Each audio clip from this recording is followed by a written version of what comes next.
Picture yourself standing high in the Andes Mountains, surrounded by mist-shrouded peaks and ancient stone terraces that seem to defy gravity itself. You're at Machu Picchu, one of the most iconic archaeological sites on Earth, a place that captures the imagination of millions of visitors every year. But what if I told you that this magnificent citadel, as awe-inspiring as it is, represents just the surface level of Peru's ancient mysteries? Beyond the well-trodden paths and famous tourist destinations lies a world of enigmas so profound that they challenge everything we think we know about ancient civilizations. For centuries, researchers and explorers have been captivated by Peru's archaeological wonders, yet the more we discover, the more questions arise. How did ancient cultures achieve such precision in their stonework without modern tools? What purpose did these mysterious structures truly serve? Why do so many of these sites align with celestial events with mathematical accuracy that seems almost impossible for their time? These aren't just academic questions, they're puzzles that speak to the very nature of human achievement and our understanding of history itself. Today, we're embarking on an extraordinary journey through time to explore 25 of Peru's most baffling ancient mysteries. From massive geoglyphs visible only from the sky to underground tunnels that seem to lead nowhere, from sophisticated water management systems that still function after millennia to stones carved with such precision that modern engineers struggle to replicate them, we'll uncover the secrets that have puzzled scientists for generations. This isn't just a tour of ancient sites, it's an investigation into the unknown, a deep dive into the questions that continue to challenge our understanding of human capability. So settle in and prepare to have your perspective on ancient history completely transformed as we explore the unexplained wonders of ancient Peru. Our journey into the unknown begins not amidst the towering mountains, but on a vast, arid plateau in southern Peru. Here, spread across nearly 200 square miles of desert floor, lies a gallery of colossal art so immense that its true form can only be comprehended from the sky. These are the Nazca Lines, a series of hundreds of intricate geoglyphs that form our first great mystery. Created by the ancient Nazca culture between 500 BC and 500 CE, these designs were made by the simple yet painstaking process of removing the top layer of reddish-brown iron oxide-coated pebbles to reveal the lighter-colored sand beneath. But the simplicity of their construction ends there. What truly baffles researchers is the staggering scale and flawless precision of these creations. Some of the straight lines run for miles across the desert, arrows straight and true, defying the natural curvature of the earth. The animal and plant figures, known as biomorphs, are equally massive and intricate. There's a hummingbird with a wingspan stretching over 200 feet, a spider nearly 150 feet long, and a monkey with a spiral tail that seems to curl with perfect mathematical grace. The sheer size of these figures poses an immediate question. How did their creators, who could never have seen their work from above, achieve such perfect proportions and symmetry? This brings us to the central, heated debate that has surrounded the lines for decades. What was their purpose? One prominent theory suggests they served as a giant astronomical calendar, with many lines aligning precisely with the solstices and other celestial events, potentially guiding agricultural cycles or religious ceremonies.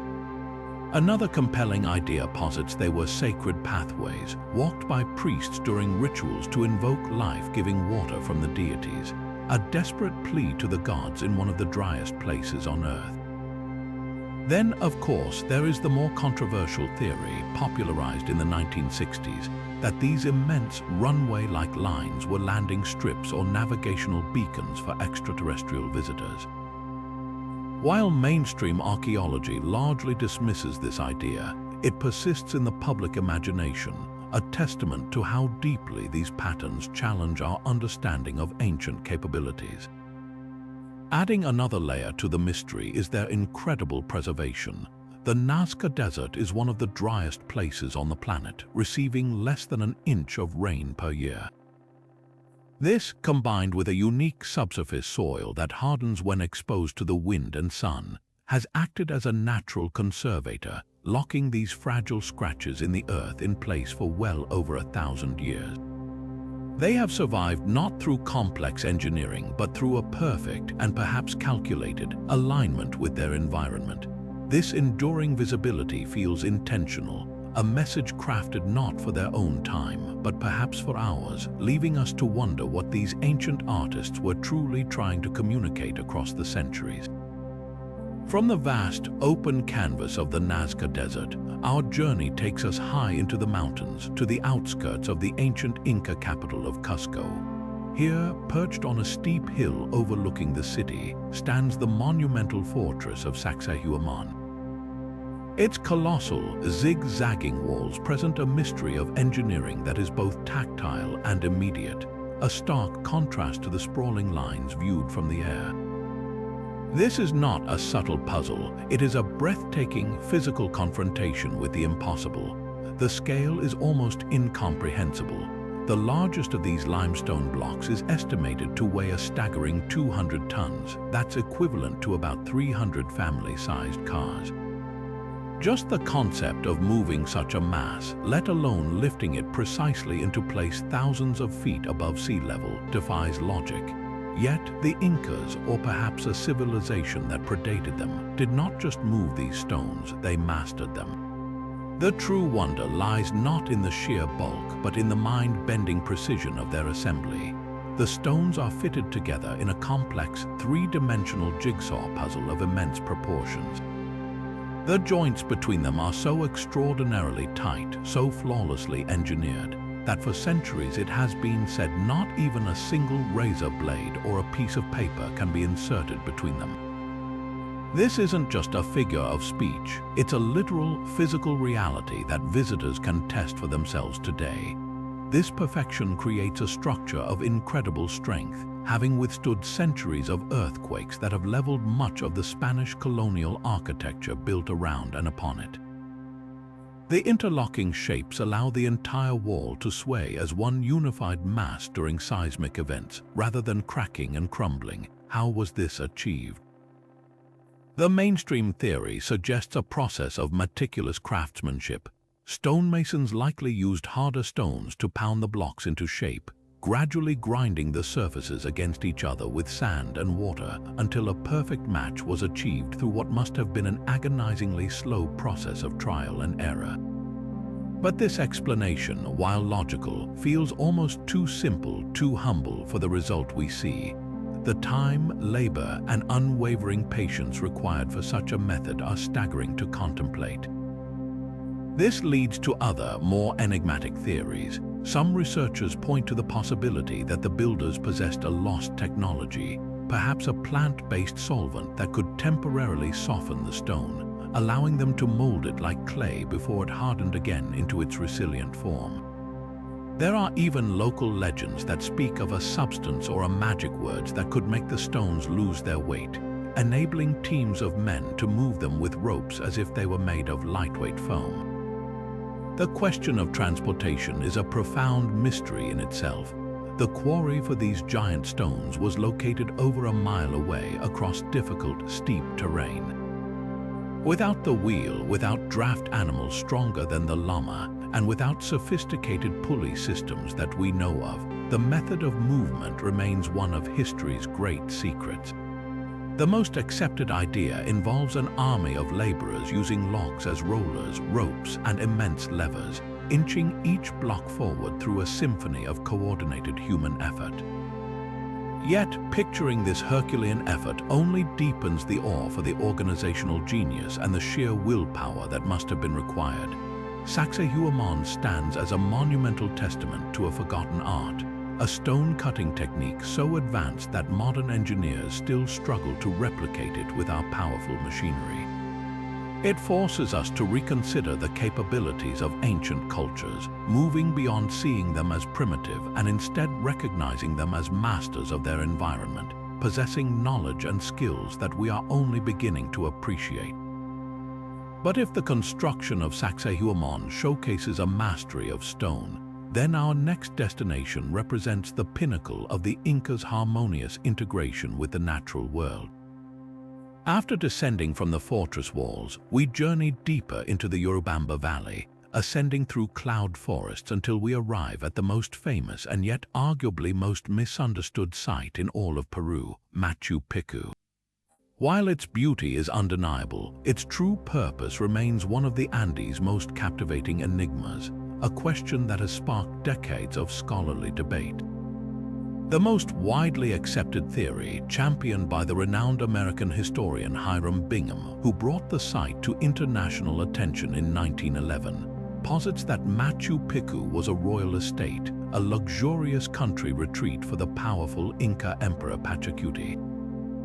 This idea is supported by the site's elegant design, the presence of exclusive residential areas built with the finest stonework, and its strategic location along a revered pilgrimage route. It was a place of rest and rejuvenation for the elite, far from the political hustle of the capital in Cusco. Yet other compelling theories challenge this singular view. The meticulous alignment of key structures with celestial events suggests a profound astronomical purpose. The Intihuatana stone, often called the hitching post of the sun, is a masterfully carved granite rock that functioned as a precise astronomical clock.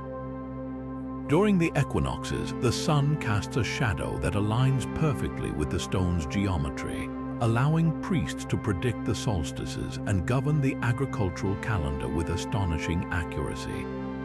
This has led many to believe the citadel was, at least in part, a sacred temple and observatory, a place to worship the sun god Inti and communicate with the cosmos.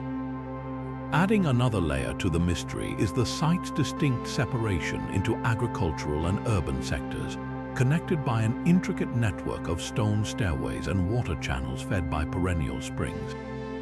This sophisticated infrastructure points to a self-sufficient community, perhaps a spiritual center for chosen women, the Aklas, or a training ground for Inca priests. The truth likely lies in a combination of these functions, a multi-purpose complex that served as a royal retreat, a religious sanctuary, and an astronomical center all at once. This leads to the two greatest puzzles surrounding Machu Picchu, its abandonment and its concealment. Why was this magnificent city, which shows no signs of battle or violent destruction, left to be reclaimed by the jungle? The most plausible explanation points to the devastating arrival of European diseases like smallpox, which swept through the Americas faster than the conquistadors themselves. A pandemic may have wiped out the population, leaving the stone city as a silent, empty memorial. And how did it remain hidden from the Spanish for centuries? The answer lies in its unparalleled geography. Nestled between two sharp peaks and shrouded in mist for much of the year, the site is virtually invisible from below. The Spanish conquistadors, focused on plundering known centers of gold and power, simply never found the narrow, hidden trail leading up to its gates. It was this perfect secrecy that preserved Machu Picchu's magic, allowing it to wait silently for centuries until it was ready to reveal its wonders to the modern world. Leaving the mountain citadel of Machu Picchu behind, we now travel to the arid coastline of Peru, where a different kind of mystery is etched into the very earth itself. Carved into the face of a sandy hillside overlooking the pounding waves of the Pacific Ocean is a geoglyph so massive it can be clearly seen from miles out at sea. This is the Paracas Candelabra, a giant trident-shaped figure stretching nearly 600 feet from top to bottom, and its enigmatic presence forms our fourth great mystery. Unlike the Nazca Lines located further south, the candelabra is not a surface-level scraping. Its creators dug trenches an impressive depth of 2 feet and lined them with stones, creating a massive, raised relief that has defiantly withstood the coastal winds for centuries. The sheer effort involved in its construction is a testament to its immense importance to the people of the Paracas culture, who created it an estimated 2,500 years ago. But what message were they trying to send, and to whom? The most immediate and practical theory is that it served as a gigantic navigational aid for ancient mariners. Its prominent position on the northern side of the Paracas Peninsula would have made it an unmistakable landmark for sailors traveling along the coast. Imagine being an ancient sailor in a reed boat navigating by the stars and the shoreline. Spotting this colossal, three-pronged symbol etched into the hill would have been like seeing a massive signpost, potentially marking the entrance to the safe harbor of the Paracas Bay or signaling a turn towards important trade routes.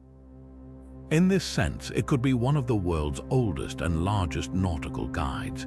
Yet, its distinctive shape suggests a purpose far deeper than mere navigation. The three-pronged design bears a striking resemblance to the trishula, or trident, a powerful symbol often associated with the Hindu god Shiva, representing the forces of creation, maintenance, and destruction. While a direct cultural link is highly unlikely, the similarity sparks fascinating questions about universal symbolism and whether this form held a parallel sacred meaning for the Paracas people, perhaps representing a lightning bolt or a mighty weapon of their own deities. Another compelling hypothesis connects the candelabra to the region's rich spiritual traditions involving hallucinogenic plants. The shape is eerily similar to the Jimson weed, a plant known locally as huachuma, which contains potent psychoactive compounds. For ancient Andean shamans, such plants were sacred portals to the spirit world, used in rituals to achieve altered states of consciousness and communicate with the divine. The geoglyph, visible for great distances, might have served as a sacred symbol marking a place of ritual or pilgrimage, a permanent representation of their connection to the supernatural realm. Despite these compelling ideas, the true purpose of the Paracas Candelabra remains frustratingly elusive. There are no oral histories, no colonial records, and no associated artifacts that definitively explain its meaning. It stands in silent isolation, a monumental question mark overlooking the ocean. This silence is what makes it so profoundly mysterious. It is a symbol without a key, a message from the past whose language we have yet to fully decipher. It challenges us to look beyond single explanations and consider that it may have been all these things at once, a guide for the body, a symbol for the mind, and a beacon for the soul. But if the Paracas Candelabra is a message directed outward to the sea, our next mystery seems to gaze inward toward the very fabric of the universe. High on the shores of Lake Titicaca, the world's highest navigable lake, rests a structure that feels less like a monument and more like a question carved directly into reality. This is the Sayhuamán, a massive 23-foot-tall door-like formation sculpted from a single, enormous piece of solid granite rock, and its existence is our fifth great enigma. Local Aymara legends have known of this place for centuries, long before it was officially documented by outsiders. They call it Aramumuru, or the Gate of the Gods, and their stories about it are not historical accounts, but tales of magic and interdimensional travel. According to the lore, this was not a door meant to be opened with physical force, but a spiritual portal. The legends tell of a great Incan priest, Aramumuru, who fled the Spanish conquest carrying a sacred golden disc known as the Key of the Gods of the Seven Rays. Pursued by conquistadors, he reached this rock and upon touching the golden disc to a small depression in the center of the door, witnessed the stone gateway activate. The solid rock is said to have transformed into a shimmering, luminous passageway. The priest stepped through this starry tunnel, delivering the sacred artifact to the gods for safekeeping, and the stone door sealed shut behind him, never to open again for any mortal. What makes these legends so captivating is the physical structure itself, which seems to defy simple explanation. The central door is a near-perfect rectangular recess, measuring exactly 7 feet in height, a scale that feels intentionally human, as if waiting for someone to step through.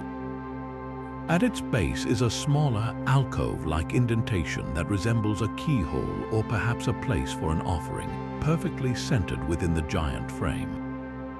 The entire structure is not built from stacked blocks. It has been hewn, carved, and polished directly from the living rock of the mountainside with a degree of precision that is utterly startling for any ancient culture.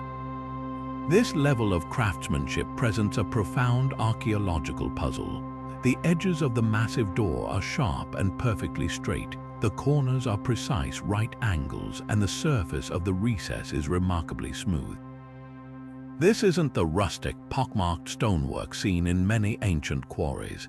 It suggests the use of specialized tools or a sophisticated technique for cutting and shaping hard granite that mainstream archaeology does not attribute to the pre-Columbian peoples of the region. The methods used to achieve this flawless finish without the aid of modern diamond-tipped tools remain completely unknown. Scientific attempts to explain the gate often fall short of the mark. Some geologists have proposed that the formation could be a natural feature, subsequently modified by human hands. Yet, the sheer symmetry and the clearly intentional design argue strongly against a purely natural origin. The structure feels deliberate, purposeful. Other researchers have investigated the site for unusual energy readings or magnetic anomalies, theorizing that the unique mineral composition of the rock could interact with the Earth's energy fields in strange ways, though concrete evidence for this remains elusive. The true mystery of the Hayu marker is the powerful convergence of myth and masonry. The local legends provide a narrative that, while fantastical, offers a clear purpose for the structure, a purpose that a purely archaeological perspective cannot supply. It transforms the site from a curious rock carving into a place of profound spiritual significance. Whether one views it as a symbolic monument, a piece of advanced ancient technology we no longer understand, or simply a beautiful legend carved in stone, the Gate of the Gods stands as a powerful testament to humanity's enduring fascination with the idea that there are gateways to other worlds, waiting just beyond our perception, hidden in plain sight. Yet the sophistication of the quipu goes far beyond simple numerical values. The real mystery lies in the apparent complexity of its structure and the tantalizing possibility that it functioned as a true three-dimensional writing system. Each cord is a constellation of information. The type of fiber used, cotton or wool from alpaca or llama, could signify different things, perhaps denoting social class, geographic origin, or the subject matter. The colors of the dyed strings are not merely decorative, they are a critical part of the code. In the Andes, specific colors held profound symbolic meanings, representing elements, deities, or social groups. A red thread might signify a ruler or war, while a green one could represent fertility or agriculture.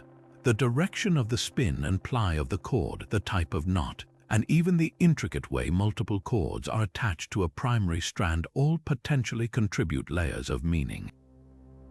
This intricate coding system suggests a capacity for recording far more than just quantities. The breakthrough in this understanding came from the discovery of a small number of narrative quipus found in burial contexts alongside Spanish colonial documents. These particular sets of knotted cords appear to tell stories, record genealogies, and perhaps even contain songs or poems. One particularly compelling case involves quipus from the village of San Juan de Calata, where local community members presented researchers with what they described as narrative quipus used by 18th century chiefs for secret communication. The villagers asserted that the knots represented syllables, not numbers, forming a phonetic script unique to their region. This claim, if verified, would completely upend our understanding of pre-Columbian communication, suggesting that multiple writing systems, not just one, may have existed across the Andes. So why, with all these clues, do researchers still struggle to crack the code? The challenge is monumental, akin to trying to decipher an ancient language without a Rosetta Stone. The Spanish conquest was devastatingly effective in its cultural destruction. the colonists, recognizing the quipu as a tool of Inca administration and indigenous memory, systematically sought out and destroyed them. They were seen as idols or subversive records that hindered the conversion of the population to Christianity. Furthermore, the master quipucamayos, the trained scribes who could read and create these devices, were killed, died from European diseases, or were forced to abandon their traditions. The knowledge was severed in a single, brutal generation. Modern efforts at decoding are a fascinating blend of archaeology, mathematics, and computer science. Researchers are now using advanced algorithms and database technology to analyze the hundreds of surviving quipus held in museums around the world, searching for patterns in knot combinations, color sequences, and chord structures. They are comparing quipus from different regions and time periods, hoping to identify common syntactic rules. Some are even collaborating with contemporary Andean communities who have preserved oral histories about their meaning. Progress is painstakingly slow, but each small discovery brings us closer to hearing the voices silenced 500 years ago. The quipu stands as a haunting reminder of the fragility of knowledge and the profound loss that occurs when a civilization's primary medium of memory is deliberately erased, leaving behind only enigmatic knots waiting for the right hands to untangle their stories. Moving from the abstract language of the quipu to the visceral reality of ancient medicine, we arrive at a mystery that is both shocking and deeply humane. High in the Andes, archaeologists have made a discovery that fundamentally challenges our perception of pre-Columbian medical knowledge. We are talking about trepanation, the oldest known surgical procedure, which involves drilling, scraping, or cutting a hole into the human skull. While evidence of trepanation exists in ancient cultures across the globe, nowhere was it practiced with such astonishing frequency, skill, and success as in ancient Peru. The sheer number of trep and skulls found here greatly outnumbering those from all other parts of the world combined, and their incredible survival rates form our seventh great mystery. The statistics alone are staggering. Researchers have studied hundreds of these ancient skulls and found that the long-term survival rate for these operations often exceeded 80%, a figure that would be considered impressive even with modern surgical techniques, antibiotics, and sterilization. Some individuals even underwent multiple successful procedures, with one remarkable skull showing evidence of 5 separate trepanations, each showing clear signs of healing. This wasn't a rare, desperate gamble. It was a refined and regularly practiced surgical art. But why were they doing it? The leading theory points directly to the harsh realities of warfare in the Andes. Many of the skulls show evidence of prior traumatic injuries, such as depressed fractures from slingshots or clubs. It appears that surgeons were often attempting to relieve pressure on the brain caused by swelling or hematomas resulting from these combat wounds. They understood that a buildup of pressure could be fatal, and they developed a technique to physically alleviate it. Other potential reasons could have been to treat conditions like severe headaches, epilepsy, or mental illnesses, which may have been interpreted as spiritual afflictions requiring the release of evil spirits trapped within the head. The procedure, therefore, likely existed at the intersection of practical medicine and spiritual belief. The true enigma lies in the sophisticated knowledge that made such a high success rate possible. These surgeons possessed a remarkably detailed understanding of cranial anatomy. Examination of the skulls reveals they carefully avoided the midline of the skull where major blood vessels are located, significantly reducing the risk of fatal hemorrhaging. Their choice of instruments, while primitive, was perfectly suited to the task. They primarily used a knife called a tumi, often made of bronze or obsidian, which could produce an incredibly sharp edge. The most common technique involved careful, controlled scraping in a circular motion around the operative site until the bone plug could be lifted away. This method was far less likely to cause catastrophic damage to the delicate brain tissue beneath than a percussive drilling or chopping motion. Beyond mere technique, they must have also mastered a form of early antiseptic practice. The survival rate suggests they had discovered ways to prevent infection, which would have been the primary killer in such invasive procedures. While we have no direct evidence, it is highly plausible they used natural antiseptics readily available in their environment, such as alcohol from fermented corn beer chicha, saponins from the soapberry plant quille, or other botanical extracts with antimicrobial properties. They also likely understood the importance of cleaning the wound and the surgical tool. The patient's experience is another layer of this medical mystery. How did surgeons manage pain and keep the patient still during such a delicate operation? Again, the natural pharmacy of the Andes provides compelling answers.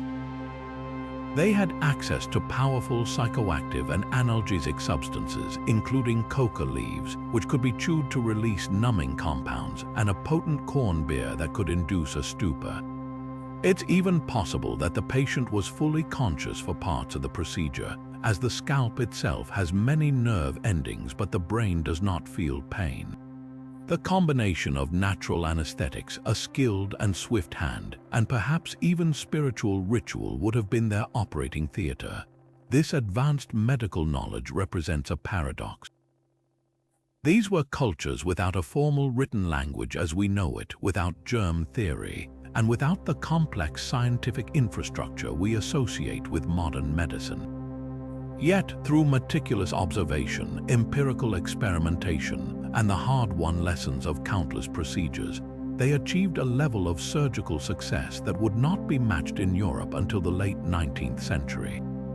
Their legacy, etched into the healed bone of countless ancient skulls, forces us to expand our definition of medical sophistication and acknowledge that profound healing knowledge can be developed and passed down through generations, even in the absence of what we consider modern science. Yet the most haunting aspect of this advanced civilization is not its achievements, but its abrupt and total disappearance around 800 AD. The Machu did not fade away gradually. They vanished, leaving their pyramid complexes, irrigation canals, and artistic masterpieces to be buried by the encroaching desert sands. The mystery of their demise forms a chilling archaeological cold case, with evidence pointing to a perfect storm of catastrophic events that may have shattered their world beyond repair. The primary suspect in this ancient mystery is a drastic shift in climate. Core samples taken from glaciers in the Andes and from lake beds in the region tell a story of profound environmental upheaval. For generations, the Machu thrived thanks to a reliable climate cycle, but around the end of the 6th century, this stability was shattered by a mega El Niño event of unprecedented severity. This wasn't just a year of heavy rain, it was a climatic cataclysm that likely lasted for decades. Torrential rains would have poured down from the Andes, causing catastrophic flooding that demolished their intricate network of irrigation canals, the very lifeline of their agriculture. Adobe brick temples and homes built for the arid desert would have simply melted away under the deluge, turning city streets into rivers of mud. But the disaster had a second, equally devastating act.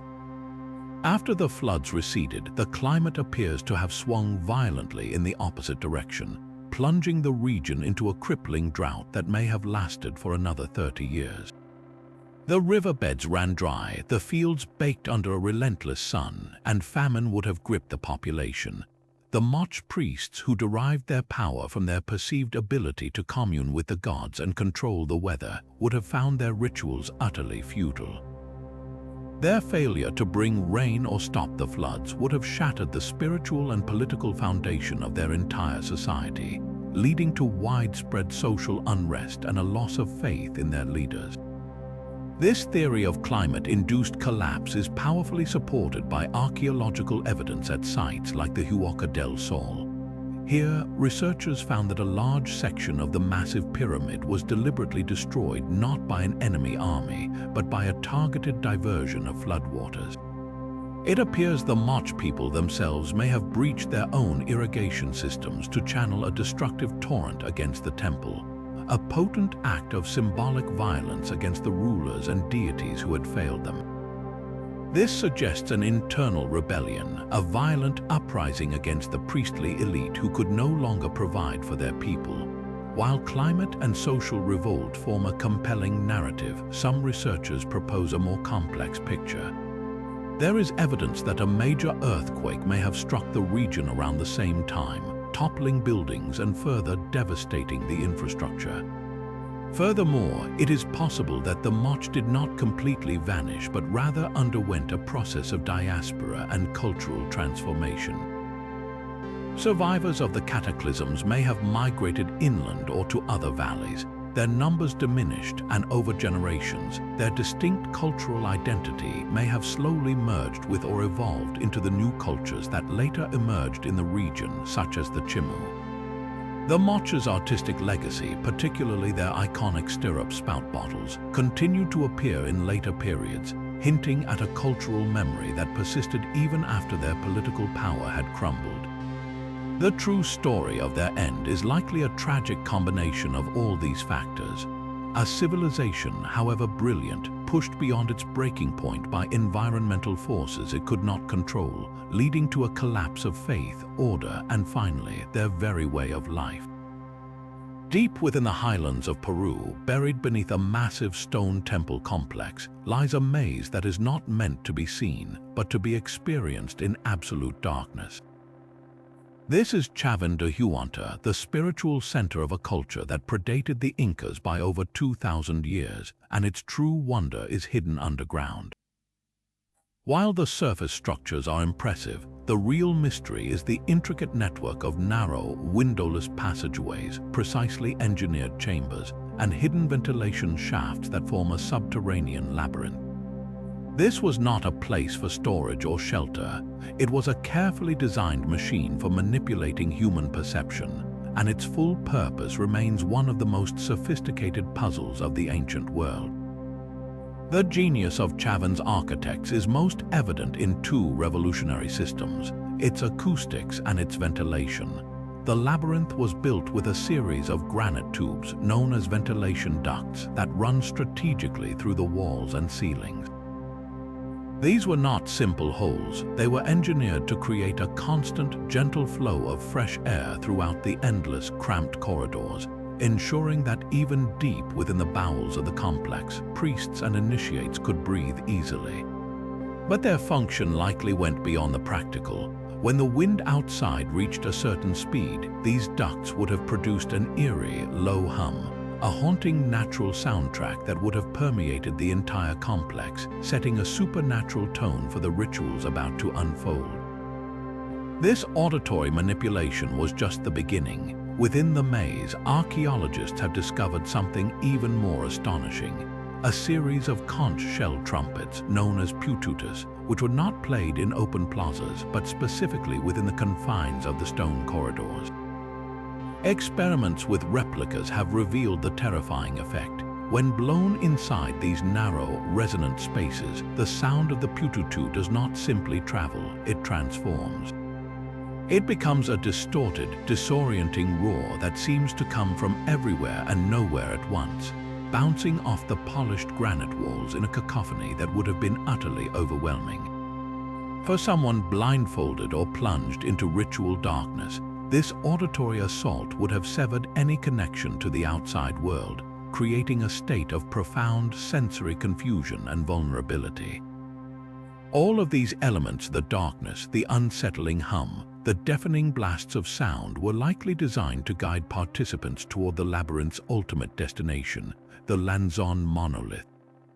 This is the heart of the mystery, a 15-foot-tall carving of a snarling, part human, part animal deity, positioned deep within the central cruciform chamber at the very core of the complex. The journey to reach it would have been a terrifying ordeal. Imagine being an initiate led through pitch-black, echoing corridors by priests who knew every turn, every step. The air hums around you, and then, without warning, a conch shell blast explodes in your ears. Your senses are completely overwhelmed, your sense of direction lost. You are psychologically primed for an encounter with the divine. When you finally entered the chamber, you would have been confronted by the monstrous yet awe-inspiring figure of the Lanzón, perhaps glimpsed only in the flickering light of a small ceremonial fire or a beam of sun strategically channeled through a shaft for a brief moment. The effect would have been unforgettable, convincing any participant that they had truly traveled to another realm and stood in the presence of a powerful god. The entire labyrinth functioned as a psychological engine, a device for manufacturing a transformative spiritual experience. Yet, for all we understand about its mechanics, the ultimate purpose of this architectural marvel remains tantalizingly unclear. Was it solely an initiation site, a place to create new shamans or priests by subjecting them to a controlled breakdown of their ordinary perception? Or was it a powerful tool of social control? The elite priests who mastered the secrets of the labyrinth could have used their ability to manipulate these supernatural sounds and experiences to demonstrate their unique connection to the gods, thereby cementing their political power and authority over the wider population. The maze was their greatest secret and the source of their unquestioned influence. The true meaning of Chavin de Huanta is likely layered, a combination of spiritual journey and political theater, all engineered into stone and air, leaving us to wonder at the ancient mind that could conceive of such an elaborate and effective psychological tool. But the remarkable engineering of the puquios goes far beyond the visible spiral openings. The true genius of the system lies in the vast, hidden network of horizontal tunnels, known as filtration galleries, that stretched from the bottom of the spiral shaft. These tunnels were meticulously carved through the desert subsoil until they reached the water table, often converging from multiple directions to channel groundwater into a main artery. The construction method remains a profound puzzle.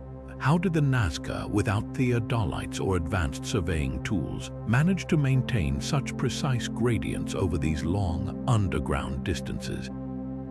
A slight miscalculation in slope would mean water would either stagnate or flow too forcefully, eroding the delicate tunnels.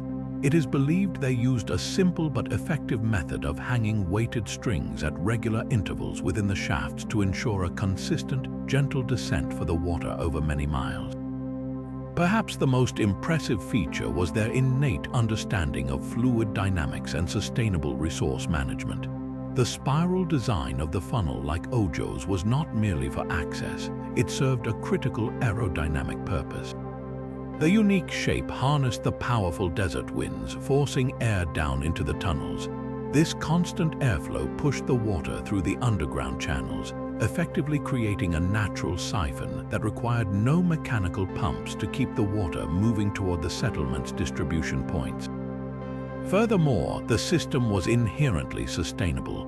By tapping into subterranean aquifers rather than depleting surface rivers, the puquios provided a reliable water source that was protected from the harsh sun and extreme evaporation, ensuring its availability even during prolonged droughts. The enduring mystery is why this technology seems to appear fully formed in the archaeological record. Unlike other ancient innovations that show a clear evolution from simpler prototypes, the puquios system demonstrates a sophisticated understanding of hydrology and geology from its very inception. This has led to some speculation, though widely disputed, that the knowledge may have been imported from elsewhere.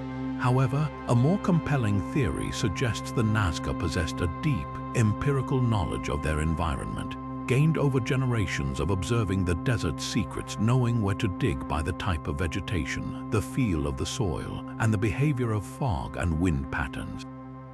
Today, many of these ancient puquios are still in use, a testament to their flawless design. They have outlasted empires and continue to provide water for modern agriculture, a silent, functioning legacy of a culture we are only beginning to fully appreciate. They stand as a powerful counterpoint to the Nazca Lines, representing not a mystery aimed at the gods, but a solution forged for humanity, a testament to the fact that the true genius of the Nazca may not have been in creating enigmatic symbols for the sky, but in mastering the very element that gave them life in one of the most unforgiving environments on Earth. Beneath the colossal, sun-baked stones of Sacsayhuamán lies a hidden world, a second subterranean fortress of shadow and silence that is every bit as impressive as the cyclopean walls above. While the Inca masonry astounds with its scale and precision, it is the labyrinth of tunnels snaking through the dark earth beneath it that presents our 11th great mystery. This network, known as the Chincanas, is not a few simple storage rooms or a single escape route. It is a vast, multi-level complex of interconnecting passages that reportedly stretches for miles, its true map lost to time and sealed by rockfalls. The known entrances to this underground realm are deceptively modest, often little more than narrow openings in the ground or gaps between the foundational rocks of the fortress itself. But once inside, explorers have described a bewildering maze. Some passages are so tight they require crawling, while others open into spacious galleries large enough to stand in. The walls are not the finely finished stonework of the surface. They are rough-hewn from the living bedrock, suggesting a purpose driven by urgency and function rather than ceremony. For the Spanish conquistadors, these tunnels became the stuff of legend. They told tales of venturing into the darkness in search of the rumored riches the Incas had hidden from their reach, only to become hopelessly lost, some never returning. These stories gave the tunnels their name. Chincana is a Quechua word meaning a place to get lost. Modern expeditions have only deepened the enigma. Using ground-penetrating radar and other non-invasive technologies, researchers have confirmed that the tunnel system is far more extensive than the small, explorable sections would suggest. The passages appear to branch out in multiple directions, with some theorized to run all the way to the city of Cusco in the valley below, or even to other distant temple complexes, creating a secret web connecting the heart of the Inca Empire. The logistical feat of such an undertaking is staggering, rivaling the construction of the surface structures themselves. This scale immediately dismisses the simplest explanation of mere storage. While some chambers were undoubtedly used to house food, water, or weapons, the sheer complexity and reach of the system point to something far more strategic. The most compelling theory is that the Chincanas served as a sophisticated military asset.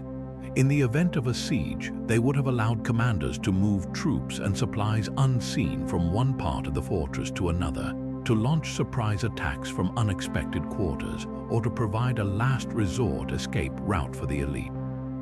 They were the ultimate contingency plan, ensuring that even if the walls were breached, the defense could continue from below. Yet, as with all things in the Andes, there is likely a deeper spiritual layer to their purpose. The Inca worldview was deeply connected to the concept of the underworld, or Uku Pacha. This was not a place of fear, but a sacred realm of origin, fertility, and the ancestors. Entering the earth was a return to the womb of the Mother Earth, Pachamama. It is highly plausible that these tunnels served a ritual function, used for initiations, communication with ancestral spirits, or ceremonies held in the powerful, silent darkness of the earth. The journey through the labyrinth may have been a symbolic voyage into the Uku Pacha, a physical ordeal that mirrored a spiritual transformation. The enduring mystery is that we may never know the full extent or the primary purpose of the Chincanas. Many of the tunnels have been deliberately sealed by the Inca themselves or collapsed over centuries, protecting their secrets. What remains accessible is just a tantalizing fragment, a single chapter of a much longer book that is now closed to us. They stand as a potent reminder that for all the imposing grandeur of Inca architecture that we can see, some of their most profound engineering and most carefully guarded secrets remain hidden in the darkness just beneath our feet. Leaving the dark, confining labyrinth of the Chincanas, we now journey to the high, windswept plains surrounding Lake Umayo, where a different kind of mystery pierces the sky. Here, standing in silent sentinel over the landscape, are the enigmatic funerary towers of Silastoni. These imposing cylindrical structures, known as cholpas, were built by the Colla people, a powerful kingdom that was eventually conquered by the Incas. But to simply call them tombs is to vastly underestimate their complexity. They are monumental puzzles in stone, combining funerary practices, breathtaking engineering, and celestial wisdom into our 12th great mystery. The most immediate and striking feature of the cholpas is their astonishing masonry. The finest examples, constructed from perfectly fitted blocks of andesite and basalt, rival and in some aspects even surpass the more famous Inca stonework at sites like Cusco or Ollantaytambo. The stones are not just cut to fit together, they are sculpted with complex, multifaceted angles, creating a jigsaw puzzle of interlocking parts that has withstood centuries of earthquakes. The curvature of the towers is flawlessly executed, each course of stone subtly angled inward to create the distinctive bottle-shaped silhouette that defines the most elite cholpas. This was not rough construction, it was a masterclass in stone carving, achieved with stone hammers and bronze chisels, demanding a level of geometric understanding and patience that is difficult to comprehend. The effort signifies that these were not tombs for commoners, but eternal houses for the most revered members of collar society, nobles, priests, and perhaps even revered ancestors considered semi-divine. Yet, the engineering only deepens the mystery when we consider the logistical nightmare of their construction. The stone for these towers was quarried from a site miles away, and the largest blocks weigh many tons. Transporting these massive stones across the rugged Altiplano, at an altitude of over 12,000 feet where the thin air makes any physical exertion exhausting, remains a feat that archaeologists struggle to fully explain. It likely involved an army of laborers using ropes, log rollers, and an incredible amount of coordinated communal effort, a testament to the power and organizational skill of the collar elite who could command such a project. But the stonework is only half the story. The true enigma of Silastoni is written in the sky. The cholpas are not randomly oriented. They possess precise astronomical alignments that suggest a profound connection between the afterlife and the cosmos. The small, single entranceways to each tower are almost universally positioned facing the east toward the rising sun. This was clearly intentional, designed to catch the first rays of the dawn on significant days of the year, such as the winter solstice. For the collar, the sun was the ultimate source of life and regeneration. By aligning their tombs with the sunrise, they may have been symbolically ensuring that the souls of the deceased within would be reborn or rejuvenated by the sun's power, embarking on a new journey alongside the celestial body. This solar connection is powerfully reinforced by the tower's internal design. The interior of a cholpa is not a cavernous space. It is a small, dome-vaulted chamber, almost womb-like in its dimensions. During a solstice sunrise, the light would have streamed through the narrow doorway, slowly illuminating the darkened interior and perhaps striking a specific sacred object or the mummy bundle itself. This transformation of the chamber from darkness to light would have been a dramatic, symbolic event, reenacting the creation of the world and the promise of eternal life for the powerful individual entombed within. The cholpa itself becomes a cosmic clock and a resurrection machine, engineered in stone to harness the power of the heavens for spiritual purposes. This sophisticated blend of architecture and astronomy forces a re-evaluation of the collar people. Often overshadowed in history by their eventual Inca conquerors, the builders of Silastoni demonstrate a level of scientific and spiritual sophistication that was entirely their own. Theirs was a culture that looked to the stars to understand life and death, and expressed that understanding through some of the most refined stonework the ancient Americas ever produced. The cholpas stand not as lonely tombs, but as eternal observatories, ensuring that even in death, their inhabitants remained connected to the eternal cycles of the universe, a silent testament to a people who reached for the heavens long before they were claimed by the earth. Traveling through the sacred valley, we encounter a sight so unique it seems to defy the very mountains it's built into. This is Moray, a series of colossal, bowl-shaped depressions lined with perfectly concentric circular terraces that descend deep into the earth like a natural amphitheater carved by giants.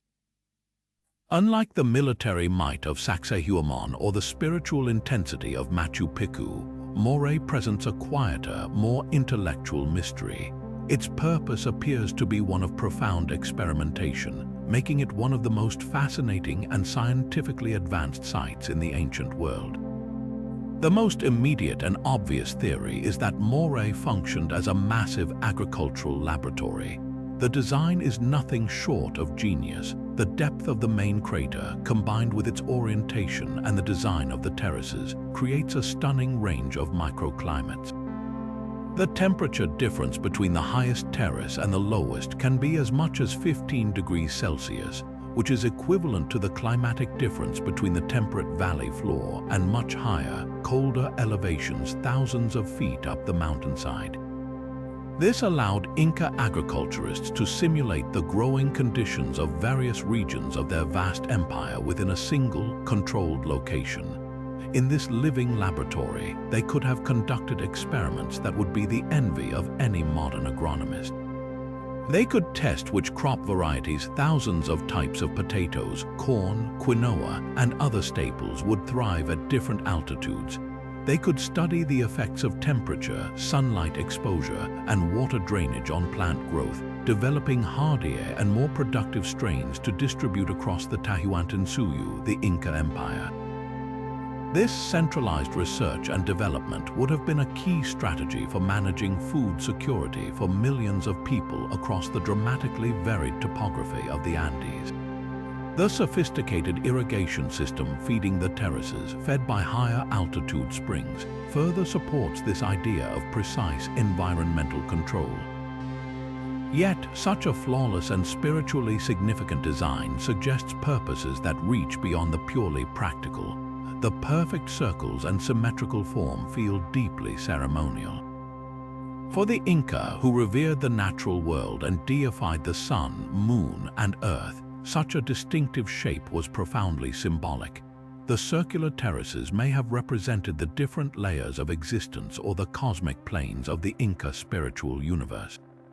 The journey down into the center could have been a metaphorical descent into the womb of Pachamama, Mother Earth, a ritual performed by priests to ensure agricultural fertility and abundant harvests for the coming season. The site might have been a place where the practical science of farming was inextricably linked with ritual and prayer, a fusion of technology and religion where offerings were made to the earth even as its secrets were being unlocked. Another compelling layer is its potential as an astronomical observatory. The precise alignment and curvature of the walls are so exact that they seem engineered for more than just farming. Some researchers have noted that the terraces align with the solstices and other key celestial events. The shadows cast by the sun and moon would travel across the concentric rings in specific, predictable patterns, potentially creating a gigantic calendar etched into the landscape. This could have been used to determine the most auspicious times for planting and harvesting across the empire's diverse climates, tying the agricultural cycle directly to the movements of the heavens. The construction itself is a marvel of hydrological and geotechnical engineering, building stable, curved retaining walls that could withstand both water pressure and seismic activity required an advanced understanding of physics and masonry. The underlying soil is a carefully engineered complex of gravel, sand, and clay, designed for optimal drainage to prevent the terraces from collapsing or becoming waterlogged. This combination of aesthetic beauty, structural integrity, and environmental control highlights a society that did not see a divide between science, spirituality, and art. Moray stands as a timeless testament to the Incas' deep, empirical curiosity about their world and their exceptional skill in shaping it to meet their needs, leaving behind a mystery that is as much about their brilliant intellect as it is about their stonework. Yet another mystery lies etched not in towering stone, but in the very earth of a barren hillside in the Pisco Valley. From the air, the sight is utterly bewildering, a sprawling band of thousands, perhaps even tens of thousands, of shallow pits meticulously dug into the rock-hard soil. These are not random pockmarks. They form a precise, linear band that marches in neat, staggered rows across the landscape for over a mile, like a cosmic honeycomb or the footprints of a long-vanished army. This is the Band of Holes, and its purpose remains one of Peru's most visually striking and perplexing enigmas. The sheer scale of the undertaking is the first clue to its importance. Each hole is roughly 3 feet in diameter and 3 to 6 feet deep, large enough to hold a person comfortably. The holes are spaced with remarkable consistency, and the entire band maintains its disciplined formation as it climbs up and down the rough terrain of the Cerro Vuela hillside, ignoring natural obstacles with a determined, almost mechanical regularity. This was not a haphazard project. It required immense, coordinated labor to carve so many cavities into the unforgiving desert floor. The effort implies a purpose of critical significance to the culture that built it, yet that purpose has been completely lost to time. One of the most persistent theories is that these holes served as massive storage pits, perhaps for grain or other agricultural produce. The dry, arid climate of the region is excellent for preservation, and storing food in underground pits is an ancient practice found across many cultures. However, this practical explanation quickly runs into problems. The holes lack any of the lining materials such as straw or stone typically used to protect stored goods from moisture and pests. Furthermore, their open, exposed nature would have made them vulnerable to scavengers and spoilage, and their location on a steep hillside seems wildly impractical for the constant loading and unloading of heavy goods. If it was a granary, it was a terribly designed one. A more celestial theory suggests the band functioned as a gigantic astronomical calendar or a complex counting system. The precise arrangement and the staggering number of holes could have been used to track lunar cycles, solar years, or even longer astronomical periods. Some researchers have attempted to find mathematical patterns in the rows, searching for a code that might align with known celestial events. Yet, despite these efforts, no consistent, verifiable pattern has been conclusively demonstrated. The site's alignment doesn't correspond clearly to any major solstice or equinox points, leaving the astronomical theory intriguing but unproven. This has led to more speculative ideas, including that the site was part of an elaborate tax or census system. The Paracas or Nazca cultures, who are the most likely builders, were known for their complex social organization. One hypothesis suggests each hole might have represented a family or a household, and the filling of the holes with tributes of goods could have been a way for central authorities to calculate and collect taxes from a vast population. Another, even more imaginative theory proposes the holes were part of a vast, sophisticated hydraulic system designed to capture and channel precious fog moisture from the Pacific Ocean, known as garua, to irrigate crops down in the valley, though the mechanics of such a system remain unclear. The true frustration of the Band of Holes is the complete absence of cultural context. Unlike other sites, there are no associated artifacts, no pottery shards, tools, or burial goods left behind to provide clues. There are no nearby structures or settlements that seem directly connected to it. Spanish colonial records are silent on the subject, and local oral traditions offer no definitive answers. It is a site that exists in an archaeological vacuum, a giant question mark carved into the earth that offers no hints beyond its own strange existence.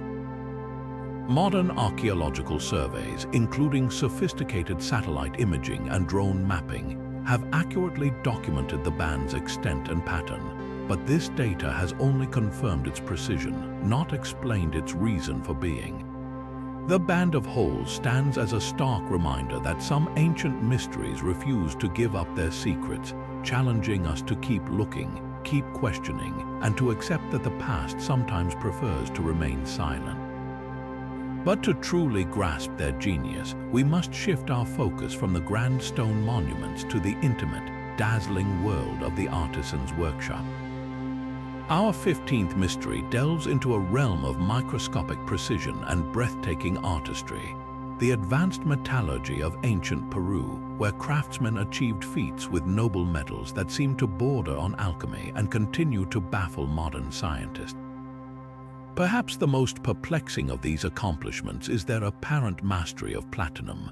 This is not simply a matter of finding and admiring the rare, gleaming white metal. The real puzzle lies in working it. Platinum has an extraordinarily high melting point of over 3,200 degrees Fahrenheit, a temperature that was utterly unattainable for any known pre-Columbian furnace technology. Without advanced refractory materials and forced air bellows, they should never have been able to liquefy it. And yet, we have the evidence, exquisite artifacts from the La Tolita culture of Ecuador and northern Peru that combine platinum with gold. They achieved this not by melting, but through a revolutionary process called sintering. Artisans would meticulously combine minute grains of platinum dust with gold dust, then heat the mixture to a point where the gold, with its lower melting point, would begin to soften. The gold would act as a natural solder, fusing the stubborn platinum particles together into a solid, workable alloy. This technique displays a profound, almost intuitive understanding of material science that shouldn't have existed for another millennium. Their skill with more common metals was equally sophisticated.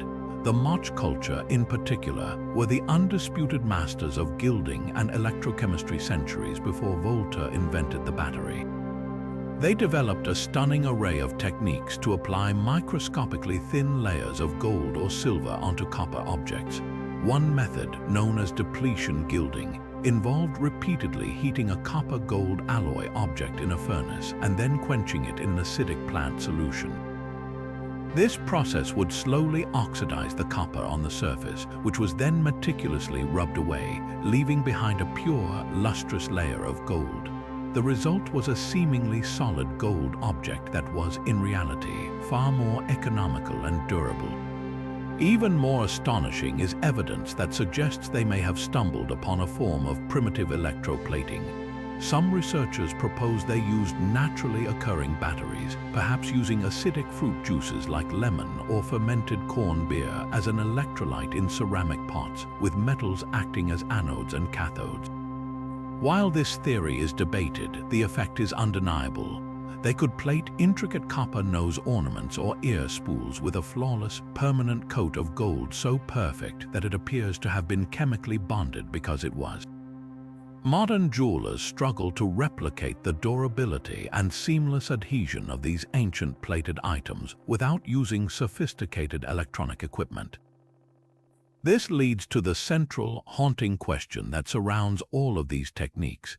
How did they develop such a profound understanding of chemistry and metallurgy without what we consider the fundamental tools of civilization? They had no written language to record formulas, no concept of the periodic table, and critically, they lacked two transformative inventions that powered the old world's industrial revolutions: the wheel for mechanical advantage and the bellows for generating super-hot furnace temperatures. Their progress was not built on theoretical science, but on millennia of meticulous, hands-on experimentation. It was a science of careful observation, passed down through generations of artisan families who learned to read the colors of flames, the behavior of minerals in a crucible, and the transformative power of natural acids. They possessed an empirical, tactile genius, a deep repository of knowledge earned not in libraries, but through countless trials, errors, and brilliant successes in the workshop, turning the Earth's treasures into some of the most magnificent and technologically perplexing artworks the ancient world ever produced. Moving from the grounded ingenuity of the Nazca's water systems, we venture into the realm of the seemingly impossible. If the Nazca Lines were meant to be seen from the air, as their colossal scale suggests, how did their creators ever appreciate their own work? This question leads us to one of the most controversial and imaginative theories in all of archaeology: the possibility that the Nazca people themselves took flight. This is the Nazca balloon theory, a captivating idea that suggests ancient Peruvians achieved human flight 1,000 years before the Montgolfier brothers. The theory's most compelling piece of evidence isn't found on the desert floor, but in museums carefully preserved in ceramic form. Nazca pottery occasionally features designs that are startlingly suggestive of flight. Some vessels depict figures that appear to be floating or falling through the air, but the most famous and frequently cited artifact is a distinctive ceramic beaker that seems to show a balloon-like object, complete with what looks like a gondola or basket suspended beneath it and ropes trailing down. To modern eyes, it looks unmistakably like a hot air balloon. Proponents of the theory argue this isn't mere abstract art. It could be a direct representation of technology the Nazca knew and used. The practical question, of course, is whether such a feat was even possible with materials available at the time. Here, the theory presents a surprisingly plausible case.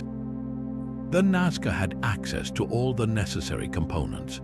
For the envelope of the balloon, they could have used the same tightly woven textiles for which they are renowned, perhaps even lining them with clay or natural resins to improve air retention.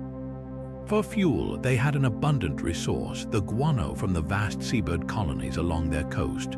When burned, guano can produce a substantial, consistent heat. A controlled fire in a pottery brazier suspended below a large fabric envelope could, in theory, generate enough hot air to achieve lift. The most famous attempt to test this hypothesis occurred in the 1970s, spearheaded by Jim Woodman, an explorer and writer who became fascinated by the idea. Partnering with balloonist Julian Knott, Woodman set out to build and fly a balloon using only technology and materials that would have been available to the Nazca. They named their creation the Condor Eye. Their balloon was constructed from cotton fabric woven in the traditional style and sealed with a natural gum. The gondola was made of reeds, lashed together in the same way the Nazca built their fishing boats. Using a fire fueled by dry wood and reeds, they successfully launched the hot air balloon, achieving flight and demonstrating that the basic physics of the concept were indeed sound with ancient materials. Despite this successful experiment, the Nazca balloon theory remains firmly on the fringe of mainstream archaeology. The core of the skepticism lies in a critical lack of evidence. Beyond the suggestive pottery, there is no archaeological smoking gun. No remnants of a large, fire-proof textile balloon have ever been discovered in a Nazca burial site or midden. The desert climate preserves organic materials like textiles and mummies exceptionally well, so the complete absence of any physical proof for such large, complex objects is a significant strike against the theory. Furthermore, the experimental flight of the Condor Eye, while inspirational, proved the concept was possible, not that it was actually done. Maintaining stable, controlled flight for more than a few minutes with such a primitive setup would have been incredibly dangerous, making it an unlikely method for the precise aerial surveying the theory suggests. Most archaeologists offer a more grounded explanation for the Nazca Lines' precision. They propose that the geoglyphs could have been first designed at a smaller scale on grids, perhaps laid out on portable cloth or using knotted cords as a guide. These scaled designs could then be transferred to the desert floor using a simple but effective system of ropes and stakes to mark out the key points and curves, which were then connected by teams of workers clearing the stones. This method requires no flight, only careful planning, strong organizational skills, and a clear understanding of geometry. The straight lines could have been created by simply sighting along rows of stakes, a technique well within their capabilities. Yet, even if the balloon theory is ultimately dismissed as improbable, its value lies in the profound questions it forces us to ask about the Nazca culture. It challenges us to think creatively about how ancient peoples solved complex problems and to avoid underestimating their ingenuity. The theory, in its own audacious way, honors the Nazca by suggesting they were not just artists of the earth but potential pioneers of the sky. It captures our imagination because it speaks to a universal human desire to rise above our limitations and see the world from a grander perspective. A desire the Nazca clearly understood, whether they soared above their creations or marveled at them from the surrounding hilltops. High atop the sacred city, bathed in the first light of dawn, stands a structure that holds a key to the Inca worldview. This is the Temple of the Three Windows, a masterwork of masonry whose name reveals only the smallest part of its story. While the entire site of Machu Picchu is a marvel, this particular temple stands apart, not for its size but for its profound and intentional symbolism. The three trapezoidal windows, perfectly framed by massive polygonal stones, are far more than architectural decoration. They are a permanent statement carved in granite, a portal into the very soul of Inca cosmology. The most immediate and powerful interpretation of the three windows is their representation of the Inca creation myth and the fundamental division of their universe. According to their oral traditions, the world was divided into three realms, a concept known as the Tawantinsuyu, or the four parts together, but built upon a tripartite foundation. The three windows are widely believed to symbolize these three sacred worlds: Honan Pacha, the upper world of the gods, the sun, moon, and stars; K Pacha, the middle world of the living, where humans, animals, and plants exist; and Uku Pacha, the inner world, the subterranean realm of the ancestors' origins and fertility. By framing the breathtaking view of the surrounding mountains and sky through these three portals, the Inca architects created a permanent, physical diagram of their entire cosmos. A priest or emperor standing within the temple would literally be surrounded by and looking out upon all layers of existence, a powerful reinforcement of their place within the universal order. This cosmological symbolism is dramatically amplified by the temple's precise astronomical alignment. The entire structure is oriented to capture the rising sun during the solstices and equinoxes. During these celestial events, the sunlight would stream through the windows in specific, calculated ways, illuminating particular carved stones or niches within the temple's interior. This wasn't a coincidence, it was a deliberate fusion of architecture and astronomy, turning the building into a sophisticated calendar and a stage for sacred light shows. The windows acted as a mechanism to harness the power of the sun god in Thai, marking the most critical times of the year for agriculture and religious ceremony. The entire temple functioned as a clockwork of stone and light, synchronizing human activity with the immutable cycles of the heavens. What makes this motif even more intriguing is that it is not unique to Machu Picchu. The three-window design appears in other significant Inca and pre-Inca sites, suggesting it was a deeply ingrained and widely understood symbol across the Andes. At the temple complex of Ollantaytambo, another important Inca settlement, a similar three-windowed structure can be found. More strikingly, at the ancient site of Sacsayhuamán, a pre-Inca center associated with the Wari culture, archaeologists have uncovered structures with the same distinctive triple doorway or triple window pattern.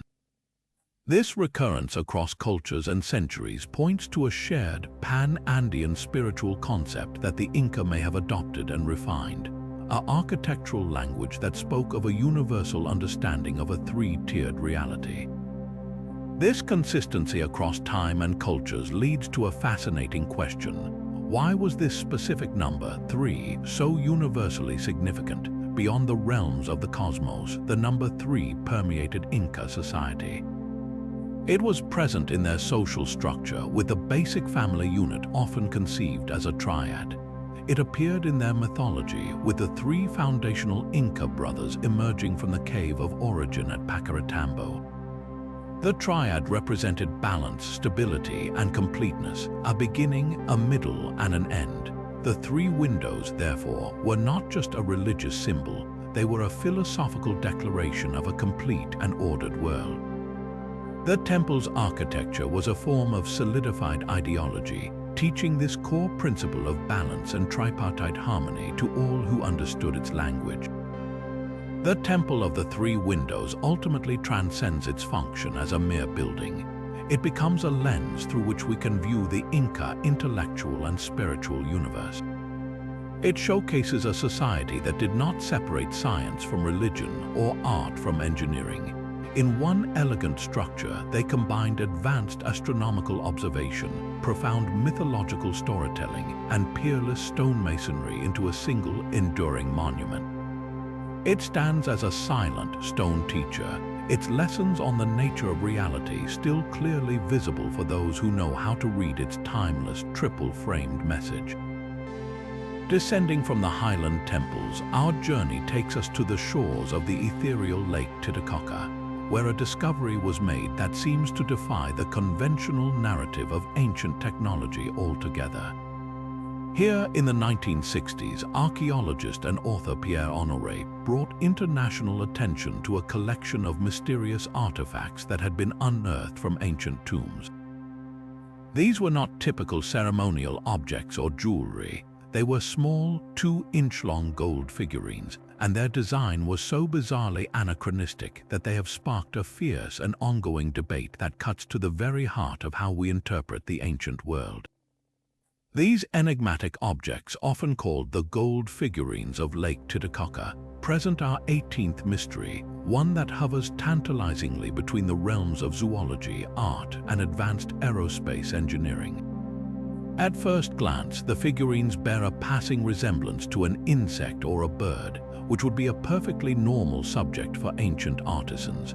But a closer examination reveals features that are utterly baffling from a biological standpoint. The objects possess a rigid, straight delta wing structure that extends from a main fuselage-like body. At the rear, instead of the fanned feathers of a bird or the segmented abdomen of an insect, there is a sharp, vertical tail fin, precisely the kind of stabilizing rudder you would find on a modern jet aircraft or space shuttle. Most startling of all are the features on the front. In place of eyes or a beak, the head of the figurine is dominated by what looks unmistakably like a rounded, streamlined cockpit canopy, complete with a suggestion of a seat for a pilot inside. The overall impression is not of a living creature, but of a meticulously designed machine. This startling appearance inevitably led to experimentation. In the 1990s, a team of German aerodynamics engineers, including Algund Einboom and Peter Belting, took the design seriously enough to put it to the test. They created exact, scaled-up models of the figurines, not as static displays, but as radio-controlled aircraft. To the amazement of many, these models not only flew, but they performed exceptionally well. Their tests demonstrated that the objects possessed inherent aerodynamic stability. The wings provided lift, the fuselage minimized drag, and the vertical tail fin prevented unwanted yaw, allowing the model to glide smoothly through the air. Crucially, the engineers found that for the model to fly properly, it required the exact same subtle design features present on the ancient artifact. The precise sweep of the wings, the particular angle of the tail fin, and the careful weight distribution. They concluded that the figurine represented a design optimized for high-speed flight, a configuration that would be completely unnecessary and non-functional for a simple insect or bird ornament. Naturally, this interpretation is met with intense skepticism from mainstream archaeologists and biologists. The prevailing counter-argument is that the figurines are simply stylized representations of known local fauna. The most common identification is with the Sphingidae or hawk moth, an insect known for its rapid, agile flight. Proponents of this view point out that the so-called cockpit could be the moth's head. The wings are broadly similar in shape, and the tail fin could be an artistic interpretation of the insect's furry abdomen. They argue that applying modern aerospace terminology to an ancient artistic creation is a classic example of pareidolia, the human tendency to see familiar patterns like airplanes in random or natural shapes. They see an insect, others see a jet. The interpretation depends entirely on the lens of the observer. This debate is more than just an academic squabble over the classification of a curio. It strikes at a fundamental conflict in archaeology between literal and symbolic interpretation. If the figurines are indeed representations of insects, they are masterpieces of stylized art that tell us about the symbolic world of the Tiwanaku or Inca cultures that may have created them. However, if they are indeed intended to represent flying machines, the implications are staggering. It would suggest that a pre-Columbian culture possessed a sophisticated understanding of principles of aerodynamics that were not formally discovered until the 20th century. This leads to the inevitable and highly controversial question: what were they modeling? Were they depicting something they had actually seen?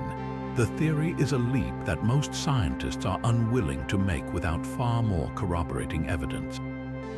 The truth, as is often the case with such ancient artifacts, is likely obscured by the loss of cultural context.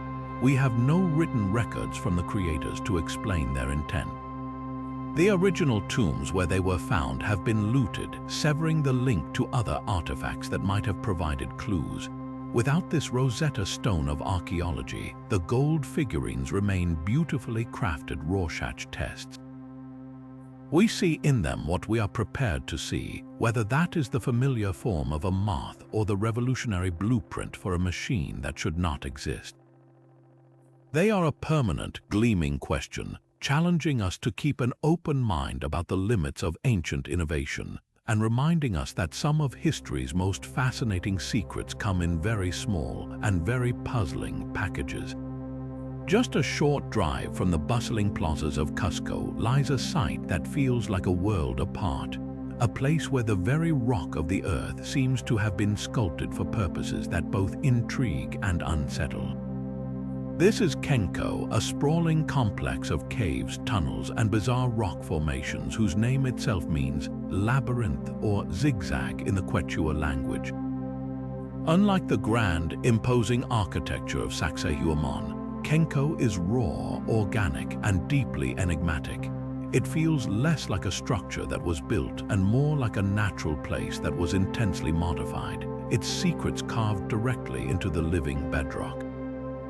At the heart of this mystery is its so-called amphitheater, a semicircular area that is our 19th great puzzle, not for what it contains, but for what flows through it, a network of channels and grooves that hint at rituals far beyond our modern understanding. The most striking and unsettling feature of this area is the intricate web of zigzagging and serpentine channels meticulously carved across the surface of the main rock outcrop. These are not rough scratches, they are precision-engineered conduits with smooth, polished walls and consistent depth, some culminating in small, perfectly carved pits or disappearing into dark holes in the ground. Their design is so deliberate, so fluid, that they seem to trace the path of a liquid in motion. This has led to the most widely accepted theory that Kenko was a primary site for liquid sacrifice rituals, specifically involving the most sacred offering in the Inca world, chicha or corn beer. Priests would have poured the golden liquid into the channels at the top of the rock, and attendees gathered in the amphitheater below would have watched in reverence as the chicha followed its predetermined, zigzagging course before finally being consumed by the earth, an offering to Pachamama, Mother Earth. This was a direct, physical communion with the divine, where a life-giving liquid was returned to its source in a powerful act of reciprocity, or aini. But the purpose of these channels may be even more complex and somber. Some researchers, noting the channel's precise depth and their termination points, propose a far darker ritual use involving blood sacrifice or wilancha.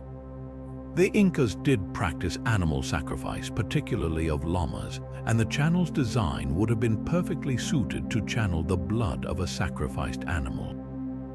The zigzag pattern could have represented lightning, a powerful force associated with the sky gods, thereby sanctifying the offering.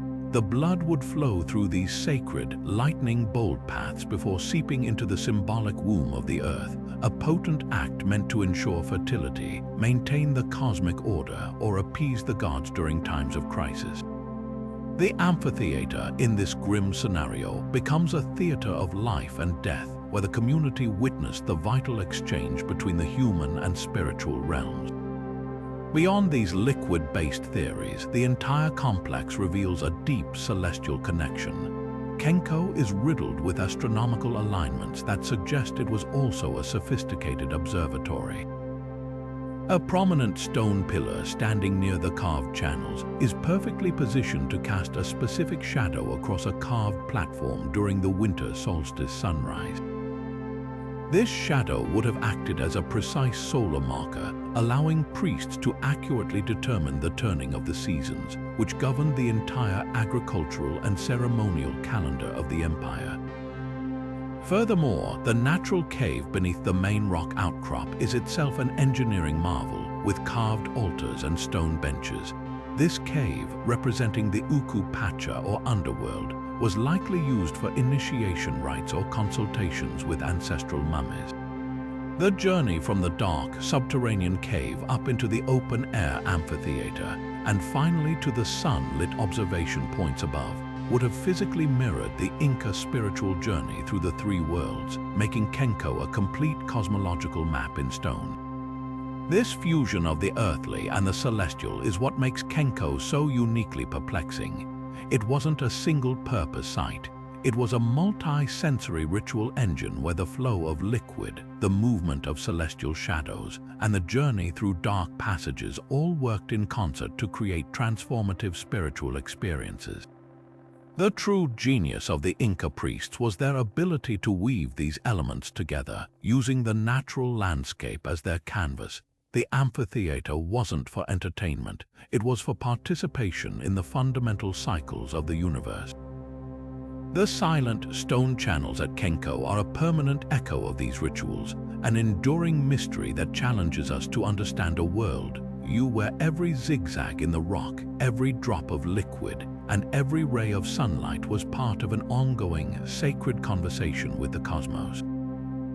But as we journey from the ritualistic labyrinth of Kenko, we venture toward a mystery of a far more physical and monumental nature. Nestled within the rugged sacred valley, the fortress of Ollantaytambo presents a puzzle that has confounded archaeologists and engineers for centuries. While the Incas famously built upon and occupied this site, its most awe-inspiring features seem to tell a different, much older story. Here, we are confronted by a series of monumental walls constructed from massive red porphyry blocks, stones so enormous and fitted with such impossible precision that they challenge the standard narrative of Inca capabilities. This is our 20th mystery, one that asks a profound and unsettling question. Did a forgotten pre-Incan civilization possessing even greater technological prowess once walk these lands? The most baffling section is known as the Temple of the Sun. Its central wall is composed of 6 colossal monoliths, each standing over 12 feet high, estimated to weigh between 50 and 80 tons. The stone itself is the first clue to a deeper mystery. This distinctive red porphyry was quarried from a mountainside on the opposite side of the valley, across the roaring Urubamba River. Just the concept of moving a single one of these titans is a logistical nightmare. Transporting them would have required descending a steep mountain slope, fording a powerful river, and then ascending again to the fortress's construction site, nearly 1,000 feet above the valley floor. The Incas are known to have moved large stones using ramps, ropes, and immense manpower, but the scale and difficulty involved here are of a different magnitude altogether. The construction technique itself is the second, and perhaps greater, enigma. The stonework at Ollantaytambo's core is not classic Inca style. While the Incas were masters of polygonal masonry, fitting multi-angled stones together like a puzzle, the blocks in the Temple of the Sun showcase a different kind of genius. They are massive, yet their edges are perfectly straight and their corners are sharp, precise right angles. The surfaces are not just smooth, they are finished with a refined, almost machined quality that is unlike the more rustic, though still impressive, stonework found elsewhere. Most tellingly, many of these giant blocks feature bizarre, seemingly non-functional nubs and knobs protruding from their surface. These protrusions defy easy explanation. Some theorists suggest they were used as handles for leverage during construction, while others propose they were part of an ancient system for melting and fusing stone. a lost technology that would allow builders to soften the rock and mold it into place before it hardened again. This has led many researchers to propose that the Incas found these Cyclopean ruins already in place, perhaps the work of a far older culture, and simply incorporated them into their own fortress. The Incas themselves had legends of master builders who came before them, a race of giants or demigods who could command the stones to move. If these myths hold a kernel of truth, who were these people?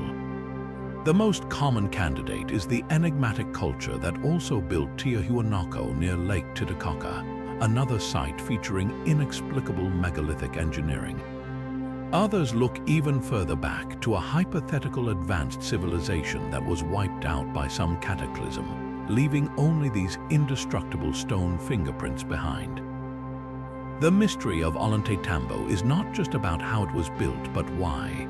The sheer effort involved suggests a purpose of immense importance, far beyond a simple defensive wall. The alignment of the site is precise, with the Temple of the Sun perfectly positioned to catch the first rays of the sunrise during the summer solstice, bathing the red granite in a fiery glow.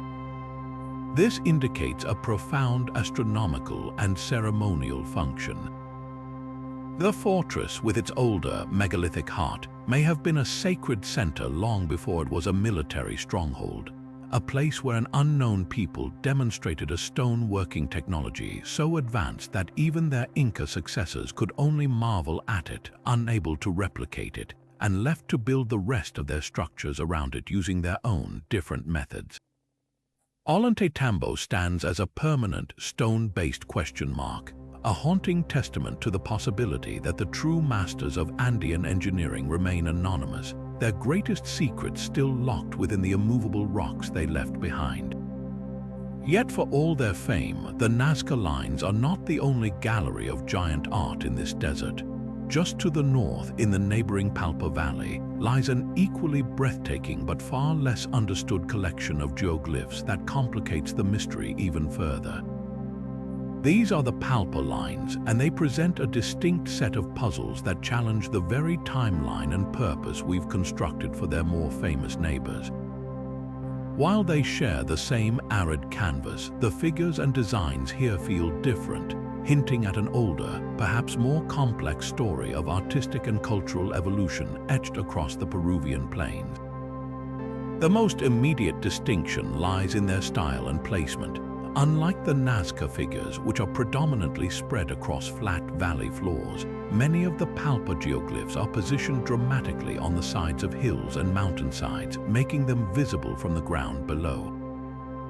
This is a crucial difference. It suggests that these earlier artists may have intended their work to be seen and appreciated by people standing within the landscape itself, not solely by deities or beings in the sky. The subjects also vary intriguingly. Alongside the familiar biomorphs, the Palpa region is renowned for its stunning humanoid figures. One of the most famous is known as the astronaut, a striking figure that appears to be waving, and another is the family, a group of distinct human forms. These anthropomorphic designs are far more prevalent here than in Nazca, indicating a different artistic focus, one that perhaps placed a greater emphasis on human representation and storytelling. This stylistic shift points to a potentially much older origin. Many archaeologists believe that the Palpa geoglyphs were primarily the work of the Paracas culture, which flourished from around 800 BC to 100 BC, predating the Nazca culture by several centuries. The Paracas are renowned for their exquisite textiles and complex iconography, and it's believed their tradition of creating large-scale earth drawings may have been a precursor to and direct influence on the later Nazca tradition. This theory of cultural evolution suggests that the practice began with the Paracas creating visible, hillside figures, and over centuries, the Nazca descendants refined the technique, scaling up the designs and moving them onto the flatter desert floor, ultimately creating the immense, aerial-focused art that captures our imagination today. The Palpa Lines, therefore, could be the missing link showing the developmental stages of this incredible art form. the purpose of these older geoglyphs might also have been fundamentally different. Their placement on visible slopes suggests they could have served as territorial markers, denoting sacred pathways or indicating the presence of water sources to traveling groups.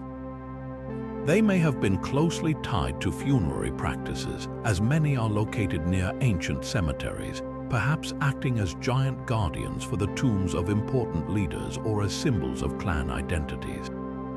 The human figures might represent deified ancestors. Their giant forms a permanent reminder of their lineage's power and connection to the land. Unlike the Nazca Lines, whose purpose feels more abstract and celestial, the Palpa glyphs seem more grounded, more human-centric, and more integrated with the daily and spiritual life of the people who made them. This presents a fascinating evolution of intent. One culture may have started by drawing large figures on hillsides for their own community to see, perhaps for ritual processions or as territorial markers. Then a later culture, the Nazca, might have inherited the technique but radically shifted its purpose. They scaled up the designs to a colossal size, moved them to the flat desert, and oriented them toward the heavens, transforming a practice of earth-bound communication into one of celestial connection. The Palpa lines force us to see these desert drawings not as a single mysterious event, but as a dynamic, evolving tradition that spanned centuries and cultures, each adding its own layer of meaning and method to this incredible dialogue with the landscape. They remind us that history is rarely a single moment of genius, but more often a long conversation across generations, with each one building upon the whispers of the last. Leaving the vast, sun-scorched plains of Palpa, our journey now takes a dramatic turn into the cloud forests of northern Peru, where a different kind of mystery stares down from the cliffs. Here, hidden within a remote and rugged gorge in the province of Luya, stands a silent council of giants. These are the sarcophagi of Corregia, a collection of 7-foot-tall, anthropomorphic clay coffins perched with impossible defiance on a sheer limestone cliff face. Their location is so inaccessible, so perilously situated, that their very existence becomes our 22nd great mystery, a profound puzzle of both engineering and belief. The first and most immediate question is one of pure logistics. How did the Chachapoya people, known as the Warriors of the Clouds, physically accomplish this feat around 600 years ago? Each sarcophagus is an immense structure, molded from clay, straw, and gravel over a framework of wood and reeds, and weighs several hundred pounds. They stand proudly on a narrow ledge, high up a vertical rock wall, with a dizzying drop below and an overhanging cliff face above.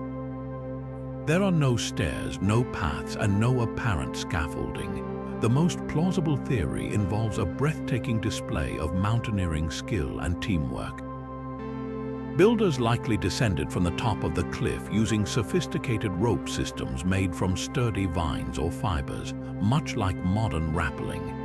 They would have had to work while suspended in mid-air, first preparing the narrow ledge, then carefully hauling up the heavy materials piece by piece, and finally assembling and sculpting the sarcophagi in situ.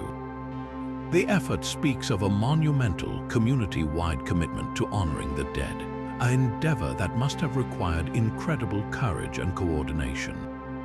But this incredible effort points to a deeper, more spiritual motivation. Why choose such an impossibly difficult final resting place? The answer lies in the Chachapoya worldview and their environment. Living in a region of dense cloud forests and deep ravines, they developed a cosmology deeply connected to the mountains and the condor, a sacred bird that soared among the peaks.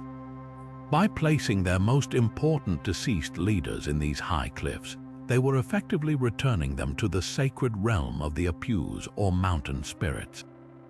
The placement was a form of spiritual elevation, ensuring the deceased were closer to the heavens and farther from the world of the living, thus protecting their remains from desecration by enemies or animals.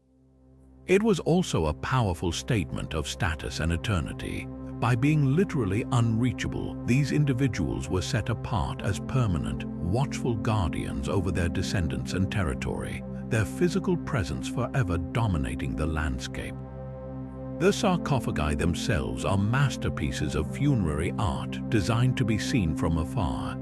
Each one is a stylized human figure with a broad, flattened head, a prominent jaw, and a solemn, imposing presence. Many still bear traces of white paint, with symbolic designs in red and yellow ochre, colors that held deep ritual significance. Some figures are even adorned with horn-like projections or headdresses, likely indicating the high rank, shamanic power, or warrior status of the individual contained within. The bodies inside were placed in a fetal position, wrapped in layers of textiles and surrounded by grave goods for their journey into the afterlife. The clay shell acted as a protective second skin, preserving the bundle within from the harsh elements. The overall effect is both awe-inspiring and slightly haunting. These are not hidden tombs, but proud, public monuments intended to be remembered and revered, even if they could never be touched again. The enduring enigma of Caragia is what it reveals about the Chachapoyas' unique relationship with death and landscape. They transformed their most challenging geographical feature, the vertiginous cliff, into their most sacred necropolis. This was not an act of hiding their dead, but of celebrating them in the most dramatic way imaginable. It represents a belief system where the boundary between the earthly and the spiritual was literally vertical, and where the greatest honor was not a burial in the ground, but an ascent into the sky. The sarcophagi stand as eternal sentinels, a testament to a culture that defied gravity itself to fulfill a sacred duty, leaving behind a legacy that continues to captivate and mystify all who witness their lonely vigil. Rising high above the dusty foothills east of Lima lies a plateau that feels less like a part of our world and more like a gallery of stone sculptures left behind by forgotten gods. This is the Machu stone forest, a high-altitude mesa sitting at nearly 12,000 feet, where the thin air and sweeping silence add to an overwhelming sense of mystery. The landscape is a breathtaking collection of gigantic granite formations, many of which bear uncanny resemblances to human faces, animals, and monuments from cultures across the globe. Stepping onto this plateau is like walking into a dream, where every glance reveals a new figure emerging from the ancient rock, and the line between natural wonder and intentional art becomes tantalizingly blurred. The central debate surrounding Machu is a classic clash between geology and archaeology. Are these astonishing forms the product of millions of years of random wind and water erosion? Or are they the deliberate handiwork of an advanced, ancient civilization? Proponents of the natural erosion theory point to the powerful forces at work at such a high altitude. The plateau is subjected to extreme temperature swings, fierce winds, and occasional freeze-thaw cycles that can crack and sculpt granite into fantastic shapes over millennia. Geologists argue that the human tendency to see familiar patterns in random shapes, a phenomenon known as pareidolia, is the real artist here. They see the famous monument to humanity, a formation that appears to depict distinct human profiles from different angles, as a spectacular but entirely natural coincidence, a Rorschach test in stone shaped by impersonal elemental forces. However, the sheer specificity and repetition of the forms make a compelling case for human intervention. Many of the figures are not isolated oddities, they appear in thematic groups. There are formations that look like camels, frogs, turtles, and even what many describe as a giant Viking helmet. Most striking are the human faces, which often feature details like clearly defined noses, chins, and foreheads that feel too precise to be accidental. The explorer who brought Machu to the world's attention in the 1950s, Daniel Russo, fervently believed they were the work of a master race he called the Mazma culture, which he theorized carved these figures as a record of humanity for future civilizations to discover after a great global cataclysm. He saw the entire plateau as a library in stone, a message of warning and hope carved with incredible foresight. Beyond the visual spectacle, the mysteries of Machu extend into the realm of energy and the unexplained.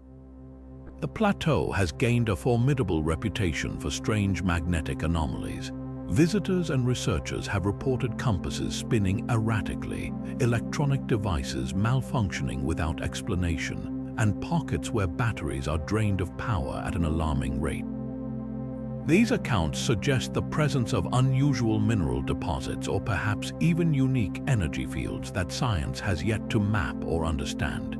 This has made the site a focal point for those interested in Earth energies and ley lines who believe it could be a powerful vortex or a node of spiritual power. This atmosphere of electromagnetic strangeness is compounded by the plateau's long history of UFO and paranormal sightings.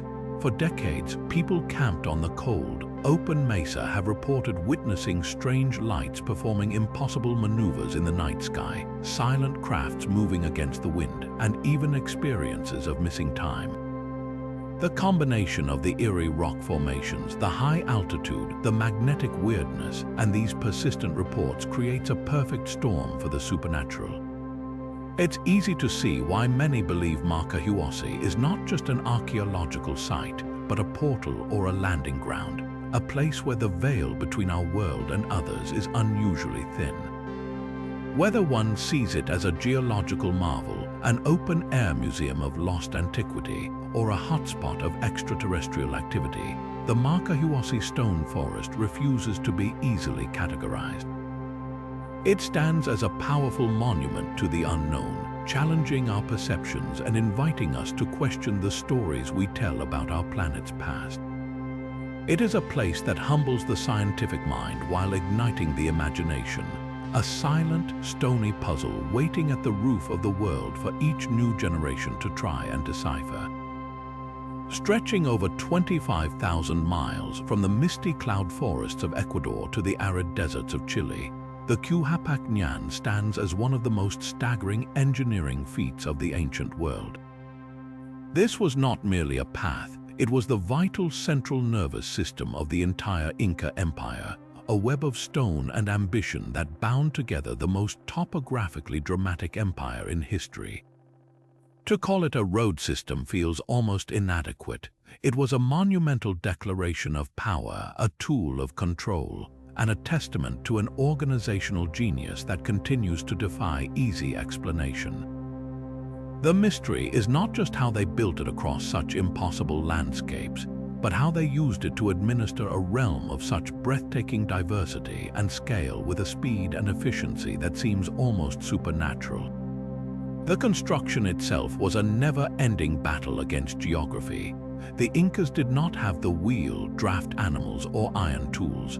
Their greatest assets were an intimate knowledge of their environment and a seemingly limitless reservoir of human labor, organized through the mandatory public service system known as MITA. The roads were custom-built for the terrain they conquered. In the flat coastal deserts, they were often simple cleared paths marked by posts, but in the Andes they became masterworks of engineering. They scaled near vertical cliff faces with astonishing stone staircases, each step meticulously carved and set. They crossed raging glacial rivers on suspension bridges woven from native grasses, structures so strong they could support columns of marching soldiers and llamas. These bridges, painstakingly remade by local communities each year, were feats of fiber-based engineering that European visitors centuries later would cross with terrified admiration. In swampy areas, they built causeways to keep the road dry and stable. Every solution was elegantly tailored to the problem, using local materials and centuries of accumulated wisdom. Yet the true magic of the Quipu was not in the stone, but in the system that ran upon it. This was the realm of the Chasqui, the legendary Inca relay runners who formed the empire's lightning-fast communication network. Picture a series of small, simple huts or tambos, strategically placed every few miles along the road. In each hut, two highly trained runners waited, constantly on alert. When a messenger approached from the previous station, he would breathlessly relay his memorized message, a string of numbers, a census report, a military alert, to the waiting runner. This second runner, now fresh and primed, would immediately sprint to the next tambo to repeat the process. This relay system meant that a message could travel over 200 miles in a single day, a speed that was not matched in the Andes until the invention of the telegraph. The empire could send a directive from its heart in Cusco to its farthest reaches faster than a galloping horse could hope to achieve. This incredible speed presents its own profound puzzle. The Inca had no written language, so how did these runners ensure the precise, verbatim transmission of complex information across thousands of miles and dozens of translators? The answer likely lies in the quipu, the complex knotted string recording device. A runner might have carried a quipu as a memory aid, its knots encoding the statistical core of the message: troop numbers, tribute amounts, resource counts. But for the nuanced verbal component, the system relied on the elite training and mnemonic prowess of the Chasquis themselves.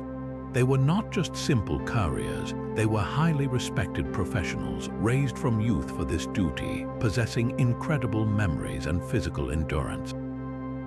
They were the human firmware of the Inca information superhighway, a living, breathing technology that turned the sprawling empire into a responsive, interconnected organism. The Quipu was more than a road. It was the physical manifestation of the Inca will to unite, control, and communicate, a stone ribbon that whispered the empire's commands across continents with a speed that still leaves us in awe. Yet for all the tangible wonders we have explored, from stone fortresses to desert lines, perhaps no mystery is as potent and alluring as one forged from a single precious element: gold. This brings us to our final great enigma, a tale not of construction, but of vanishment, the legendary disappearance of the Inca gold. The story begins with a historical fact that reads like a fantasy: the ransom of Atahualpa. After capturing the Inca emperor in 1532, the Spanish conquistador Francisco Pizarro demanded a room filled with gold and silver as the price for his release. For months, a relentless stream of porters carried unimaginable wealth from across the empire to the city of Cajamarca. They brought forth life-sized statues of plants and animals, intricate ceremonial vessels, dazzling jewelry, and sheets of gold that once adorned the walls of the Coricancha, the glorious temple of the sun in Cusco. The room was filled, the ransom paid, but in a brutal act of betrayal, the Spanish executed Atahualpa anyway. This event did not mark the end of the plunder, but merely its bloody beginning, launching a frantic, greedy scramble for the remaining treasures of the empire. And then, almost as swiftly as it began, the flow of gold seemed to stop. Vast quantities of it, documented in Inca legends and Spanish chronicles alike, simply vanished from history, giving rise to centuries of speculation and treasure hunts. The most enduring and romantic theory is that the Incas, seeing the insatiable greed of the invaders, managed to hide their most sacred treasures in a last, desperate act of preservation. According to this legend, a vast caravan of loyal retainers, led by the Inca general Rumiñahui, diverted a massive cache of gold meant for the ransom and transported it deep into the unforgiving Danganats mountain range between Peru and Ecuador. The stories say the treasure was secreted away in a hidden cave or a subterranean temple, its location known only to a few trusted guardians who took the secret to their graves. Rumiñahui, even under torture by the Spanish, never revealed its whereabouts. This legend has fueled the imaginations of explorers for centuries, from the Spanish soldier Valverde who supposedly left a derelict, cryptic directions, to modern adventurers equipped with satellite imagery. The Danganats are a treacherous domain of dense fog, precipitous cliffs, and swampy valleys, a landscape that has claimed the lives of many who sought its secret. The treasure, if it exists, remains guarded not by men but by the mountain itself. Another compelling theory points to the sacred waters that were so central to the Inca worldview. Lakes like Titicaca, the birthplace of the Inca dynasty, were considered portals to the underworld and natural shrines. it is deeply plausible that priests, rather than see holy objects melted down into bland ingots, would have consigned them to the depths as ultimate offerings to the gods. Systematic searches of Lake Titicaca have indeed yielded ancient artifacts, including a magnificent Inca ceremonial piece made of gold and silver, discovered by divers in the 1988. While this proves the practice occurred, it is unlikely to account for the sheer scale of the missing treasure described in the chronicles. Other bodies of water, from high-altitude lagoons to the roaring rivers of the Amazon basin, have also been proposed as potential hiding places, their murky depths keeping secrets for 500 years. The most tragic and unfortunately most probable explanation is one of systematic destruction. The Spanish conquistadors were not art collectors, they were financiers of a distant crown and investors in their own expeditions. To them, gold had one value, its weight. The breathtaking cultural and artistic value of a masterfully crafted gold ear spool or a sacred figurine was meaningless. It was all destined for the melting pot.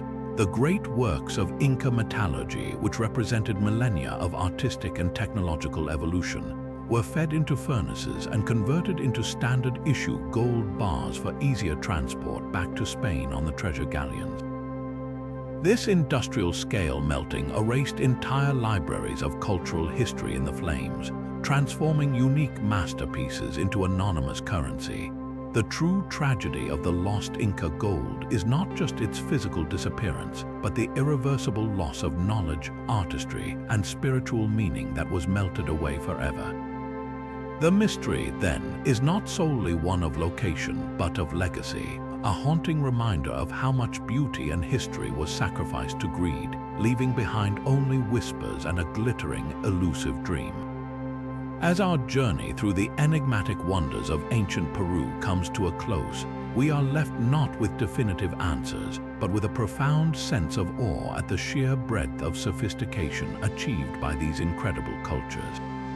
We have traversed from the soaring heights of Machu Picchu to the depths of subterranean labyrinths, from the vast desert canvas of the Nazca Lines to the intimate, microscopic precision of golden artifacts. The mysteries we have explored are not isolated curiosities. They form an interconnected tapestry of genius that spans disciplines we often consider modern. The hydraulic engineering of the Nazca Picchus reveals a mastery of sustainable water management that puts many contemporary systems to shame. The astronomical alignments woven into temples, terraces, and towers demonstrate a celestial understanding that was both scientifically precise and spiritually profound.